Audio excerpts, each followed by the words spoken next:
Hello guys, welcome back to the new class. हम लोग ये बुक पढ़ रहे थे, आपके अवचेतन मन की शक्ति। इसमें हम लोगों ने 11 चैप्टर कंप्लीट कर लिए थे और आज हमारा 12वां चैप्टर चलने वाला था। 12वां चैप्टर जिसका नाम है वैज्ञानिक अवचेतन मन का प्रयोग कैसे करते हैं। तो आइए चलिए इसको शुरुआत करते हैं और देखते हैं जो बड़े बड़े साइंटिस्ट होते हैं वो अपने अवचेतन मन का प्रयोग कैसे करते हैं और फिर वो कैसे चीज़ों को डेवलप करते हैं। तो चलिए शुरू करते हैं। इतिहास के सबसे रचनात्मक वैज्ञानिक अवचेतन मन के सच्चे महत्व को जानते थे। एडिसन, मार्कोनी, आइंस्टीन और कई अन्य वैज्ञानिकों ने अवचेतन मन का प्रयोग करके ऐसा ज्ञान और जानकारी हासिल की जिससे उन्होंने महान उपलब्धियां पाई। अवचेतन मन की शक्ति को कर्म में बदलने की योग्यता महान वैज्ञानिकों और शोधकर्ताओं की सफलता बहुत महत्वपूर्ण और निर्णायक तथ्य है। इसका एक बहुत अद्भुत उदाहरण मशहूर केमिस्ट फ्रेडरिक बॉन स्ट्रैडोनिट के जीवन में देखा जा सकता है। वे काफ़ी समय से बेंजीन नामक हाइड्रोकार्बन के रासायनिक सूत्र को समझने के लिए जूझ रहे थे, जिसमें कार्बन और हाइड्रोजन के 6 परमाणु होते हैं। स्ट्रैडोनिट्स इस समस्या से लगातार परेशान हो रहे थे। उनकी तमाम कोशिशें नाकाम हो रही थी। जब वे इस गुत्थी को सुलझाने में कामयाब नहीं हुए तो उन्होंने थक कर मामले को अपने अवचेतन मन को सौंप दिया। इसके कुछ समय बाद जब वे लंदन की बस में चढ़ने वाले थे तो उनके अवचेतन ने उसके दिमाग में अचानक कौंध प्रस्तुत की कि अपने मन में स्ट्रैडोनिट्स ने सांप की छवि देखी जो अपनी ही पूंछ को काट रहा था और गोल गोल घूम रहा था। अवचेतन मन के इस संदेश से वे प्रेरित हो गए और उन्होंने अपनी खोज की दिशा बदल ली। जल्दी ही उन्हें लंबे समय से चाहा गया जवाब मिल गया, परमाणुओं का गोलाकार संयोजन जिसे बेंजीन रिंग नाम से जाना जाता है। हेडिंग है अगला, किस तरह एक मशहूर वैज्ञानिक ने अपने आविष्कार किए। निकोला टेस्ला विद्युत के क्षेत्र में बहुत प्रतिभाशाली पथ प्रदर्शक थे।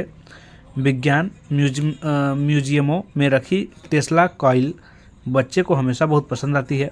यह उनका सिर्फ एक आविष्कार है। आवेशित धातु के इस गोले को जब कोई छूता है तो स्थैतिक विद्युत यानी कि स्टैटिक इलेक्ट्रिसिटी उसके बाल खड़े कर देती है। टेस्ला ने प्रसारण ऊर्जा की अवधारणा के भी प्रयोग किए और इस विषय में उनके विचार अब भी क्रांतिकारी समझे जाते हैं। टेस्ला अवचेतन मन की शक्ति पर विश्वास करते थे और उसका इस्तेमाल भी करते थे। जब भी उनके मन में किसी नए आविष्कार या नई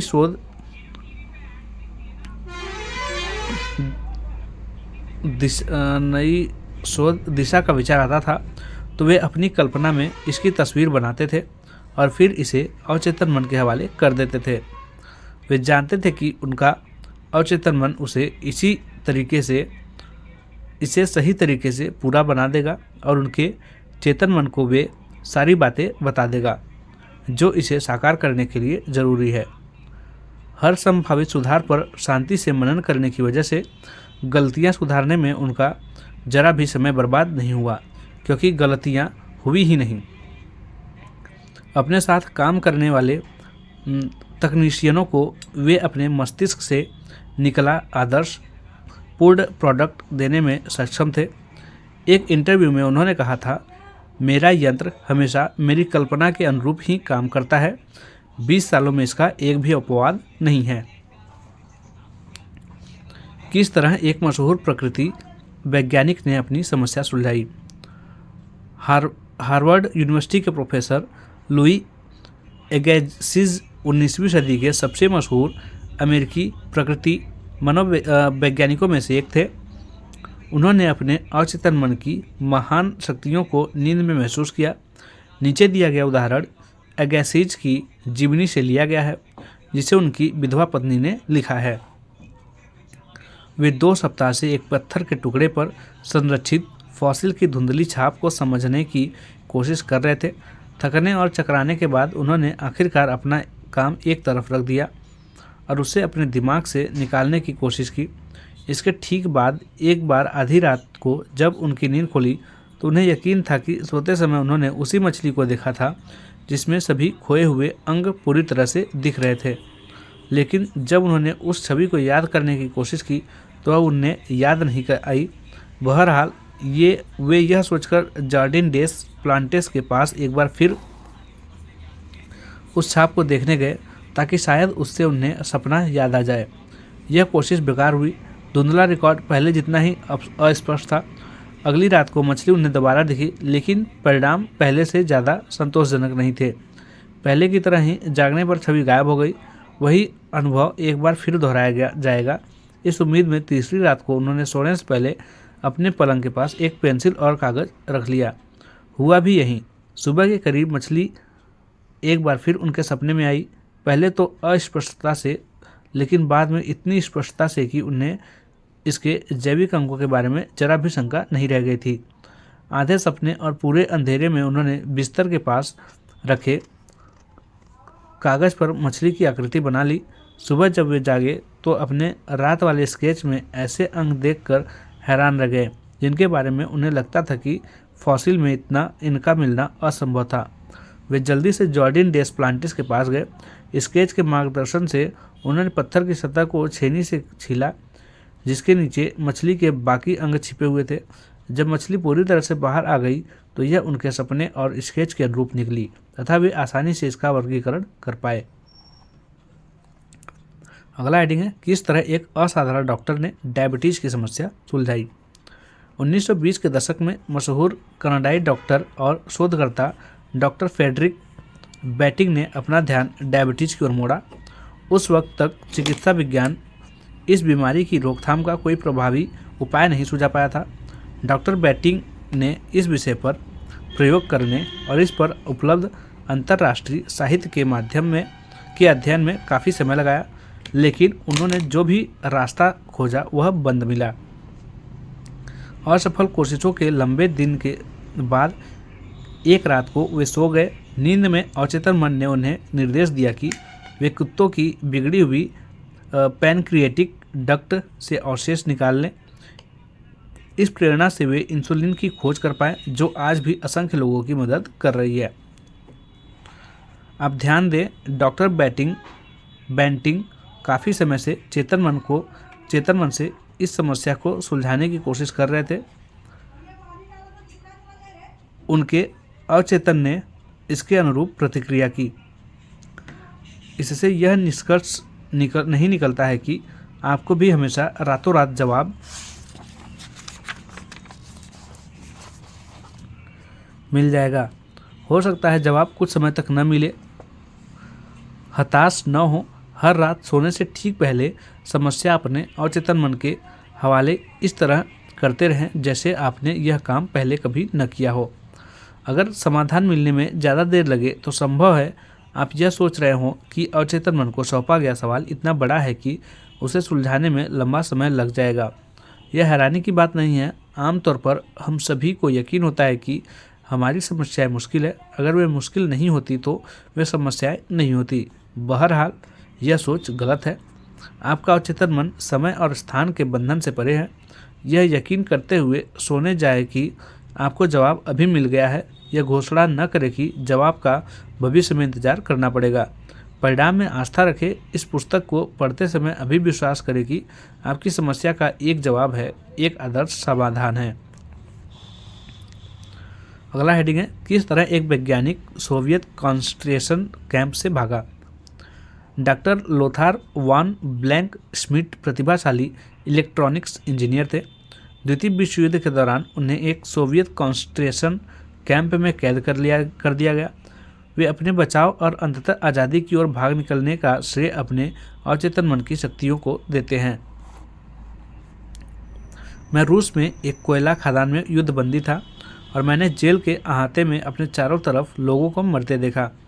क्रूर पहरेदार, दम्भी अफसर और चालाक कम्युनिस्ट अफसर हम पर नज़र रखते थे। थोड़े से मेडिकल चेकअप के बाद हर कैदी के कोयले का कोटा तय कर दिया जाता था। मेरा कोटा 300 पाउंड प्रतिदिन था। अगर कोई कैदी अपना कोटा पूरा नहीं करता था तो उसे मिलने वाले थोड़े से राशन में भी कटौती कर दी जाती थी और कुछ समय में वह कब्र में पहुंच जाता था। मैं वहां से भागने पर ध्यान केंद्रित करने लगा। मैं जानता था कि मेरा अवचेतन मन किसी न किसी तरह कोई रास्ता खोज लेगा। जर्मनी में मेरा घर तबाह हो गया था, मेरा परिवार मिट गया था, मेरे सभी मित्र और पूर्व सहयोगी या तो युद्ध में मर चुके थे या फिर कंसंट्रेशन कैंपों में थे।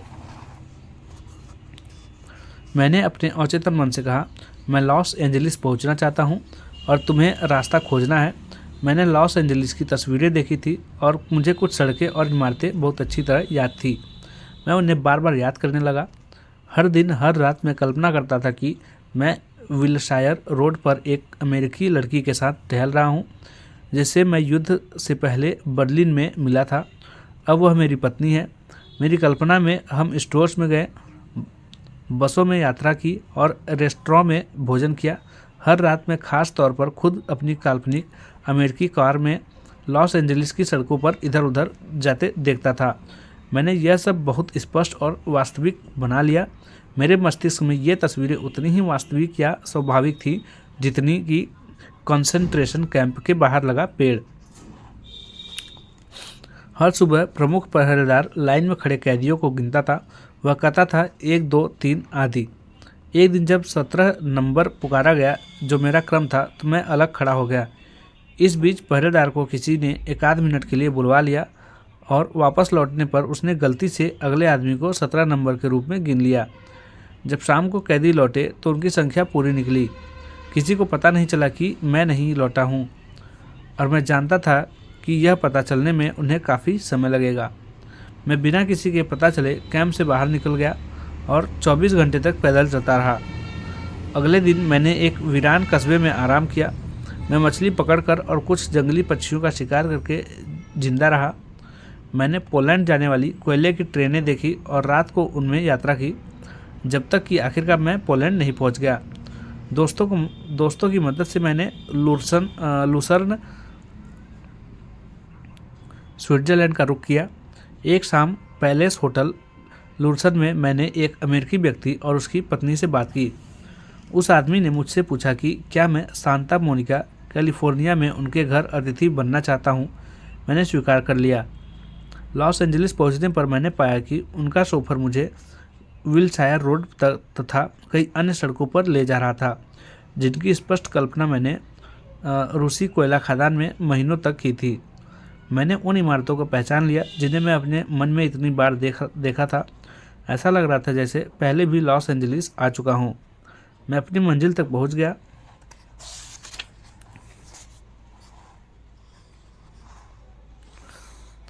मैं कभी भी अवचेतन मन के चमत्कारों पर हैरान होना बंद नहीं करूँगा।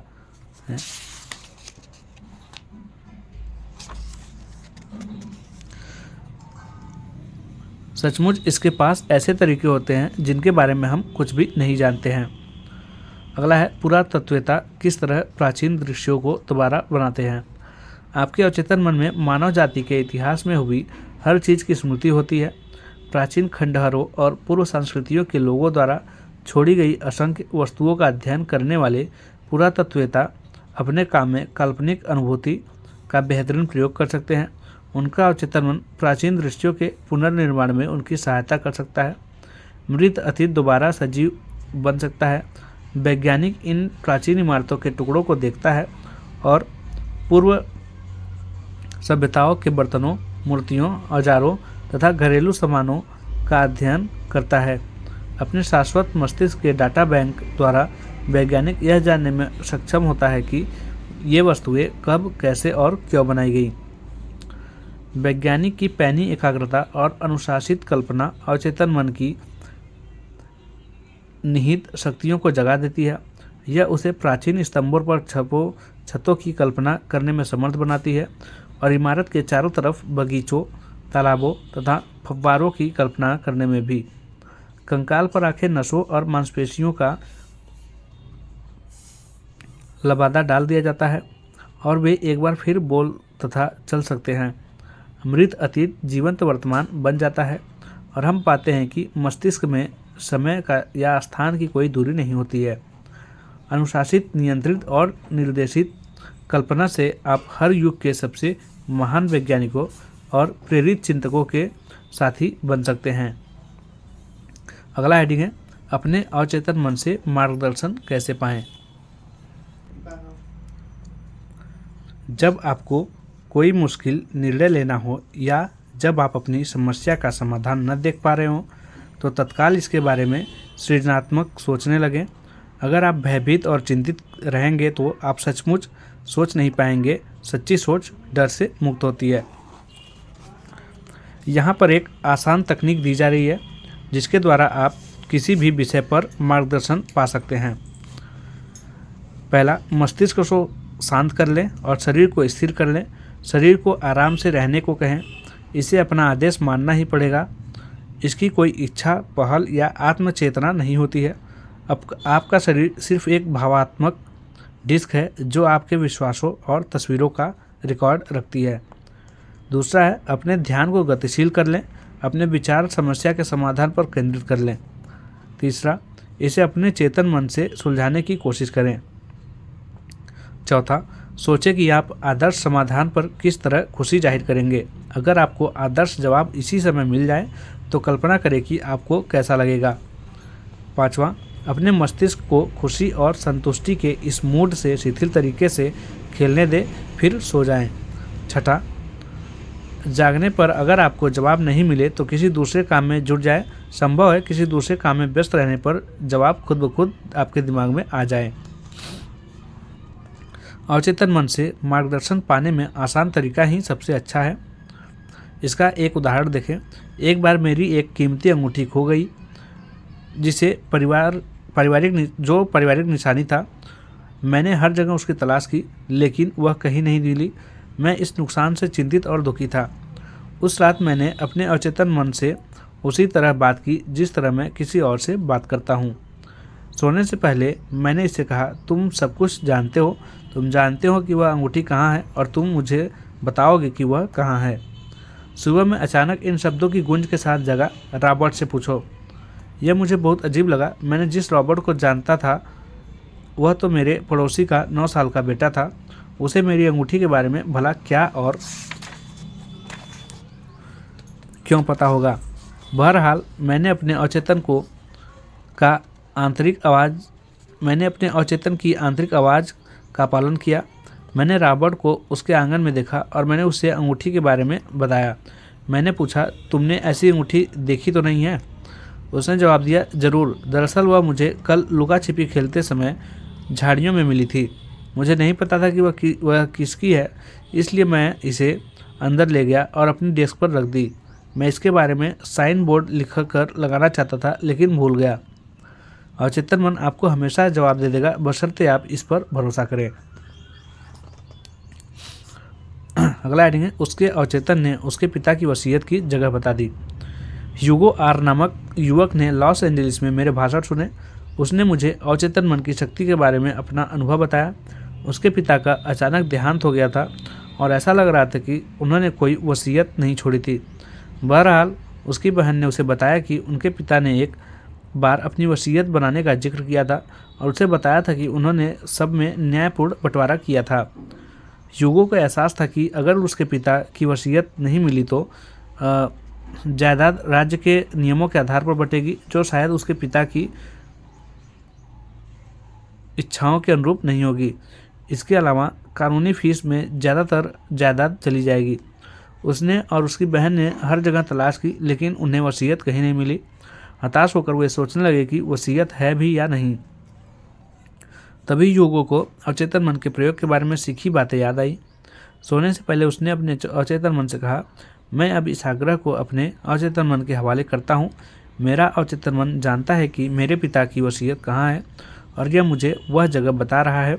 फिर उसने अपने आग्रह को सारांश में कहा, जवाब दो। उसने इसे बार बार लोरी की तरह दोहराया। वह जवाब दो शब्दों के साथ सोने गया। अगली सुबह जब वह जागा तो उसके मन में प्रबल इच्छा जगी कि वह डाउनटाउन लॉस एंजलिस के एक बैंक में जाए। इससे वह हैरान हो गया। क्या उसके पिता ने कभी इस बैंक का जिक्र किया था? क्या उसने अपने पिता की डाक में इस बैंक का पत्र देखा था। वह नहीं जानता था, लेकिन वह इतना जरूर जानता था कि उसे अवचेतन द्वारा दिए इस संकेत की जांच करनी थी। वह उस सुबह बैंक गया। अंततः एक बैंक अफसर ने इस बात की पुष्टि की कि बैंक में उसके स्वर्गीय पिता के नाम पर एक लॉकर था। जब उस लॉकर को खोला गया तो अंदर वसीयत मिली। जब आप सोने जाते हैं तो आपका विचार आपके भीतर की निहित शक्तियों को जगा देता है। मान लें आप सोच रहे हों कि क्या आपको अपना मकान बेच देना चाहिए, कोई शेयर खरीद लेना चाहिए, किसी पार्टनरशिप को तोड़ देना चाहिए, न्यूयॉर्क जाकर बसना चाहिए या फिर लॉस एंजलिस में ही रहना चाहिए, वर्तमान अनुबंध को खत्म कर देना चाहिए या नया अनुबंध कर लेना चाहिए। ऐसी उलझन हो तो यह करें, शांति से अपनी कुर्सी या अपने ऑफिस की डेस्क पर बैठ जाए। याद रखें, यह क्रिया और प्रतिक्रिया का शाश्वत नियम है। क्रिया आपका विचार है, इस पर आपका अवचेतन मन प्रतिक्रिया करेगा।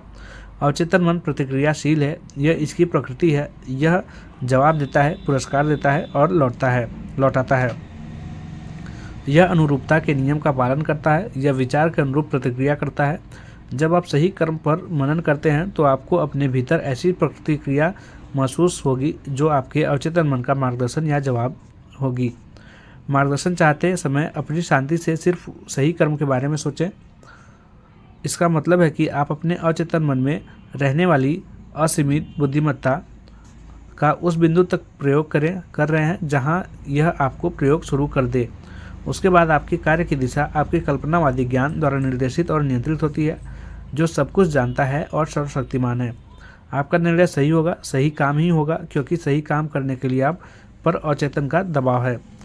मैं दबाव शब्द का प्रयोग करता हूं क्योंकि दबाव ही अवचेतन का नियम है। तो आज के लिए इतना ही दोस्तों, मिलते हैं आपसे अगली वीडियो में। और ठीक है, ओके बाय।